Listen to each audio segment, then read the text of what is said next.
ব্যক্তি আছে, আমার ছোট ভাইদের আছে, তাদের হচ্ছে আমার সালাম রয়ে এলো। ব্যাপার হচ্ছে কি, আমি কি বলবো, আমরা যে এমন একটা মিঠাই লাগাইছে, কিন্তু কারো কাছে বড়বার মতো কোনো সুযোগ নাই।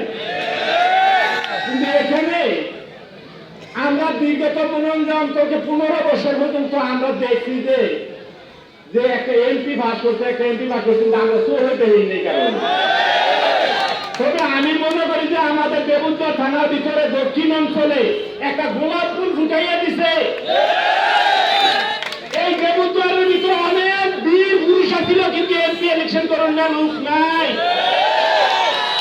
ঢাকা চট্টগ্রাম রোডের মধ্যে আমরা দক্ষিণ দেবুদ্দার বাইরা রোড আমাদের এখন মনে করি যে আমাদের যে আমরা বিগত দিয়েছিলাম যে আমাদের স্কুলটা করিয়ে দেন, একটা রাস্তা করিয়ে দেন, আসানগর আমরা যাইতে পারি না, প্রতিযোগিতা একটা তারিখে আসলে হচ্ছে না দিচ্ছে। এই লোকটা আপনারা চিনেননি, এই যে লোকটা লাগিয়ে রাখছে, কিন্তু এই লোকটা দুইবার রাস্তা ঠান্ডা করার কথা যাবো, কিন্তু উনার মার্কেটা কি ছিল, কি লাগিয়ে রাখছে। তবে আপনার কাছে আমার একটা অনুরোধ, দেবুদ্দার মাটিতে দক্ষিণ অঞ্চলে একটা গোলাপ ফুল ফুলছে, উদ্যানের ব্যবস্থা করে। ভাইয়েরা, বোনেরা এবং তাদের আমার গর্ভণালী ভাই বোন আছেন, মা বোন আছেন, কিন্তু আপনারা যথেষ্ট পরিমাণ চিন্তা করে দেখেন যে দেবুদ্দার একটা গোলাপ ফুল ফুড়িয়ে দিতে পারেননি। তবে ভাই কথা কইতে গেলে রাজ্যে কিন্তু অনেক ব্যথা, মানে অর্থে দুঃখ হয়েছে ভাগল, আর অতি দুঃখ হয়েছে ছাত্র। আমরা দক্ষিণ অঞ্চলে দাইয়াপুর আসানগর ঘিরান দিয়ে আমরা কিন্তু ভাত করতে বেশি শিখা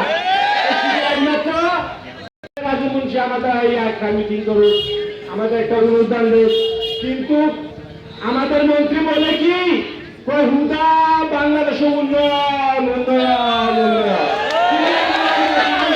উন্নয়ন মানুষ, কিন্তু অতি দুঃখে এই মিটিং এর মাধ্যমে উপস্থিত হয়ে কিন্তু আমাদের নেতৃত্বরা কিন্তু মাথার দিন বাচ্চারা দেয়, এই পর্যন্ত মাথাটা বাচ্চা দেখে এই নেই যে আমরা কি হচ্ছে, আমরা কি এই মনে করি না মানুষের স্বার্থ করা মনে করি। তবে আপনারা কাছে একটা অনুরোধ, আমার দক্ষিণ দেবুদ্দার একটা গোলাপ ফুল ফুটছে, এটা কিভাবে উদ্যান করবেন সেই চিন্তা ভাবনা আপনারা নিয়েন।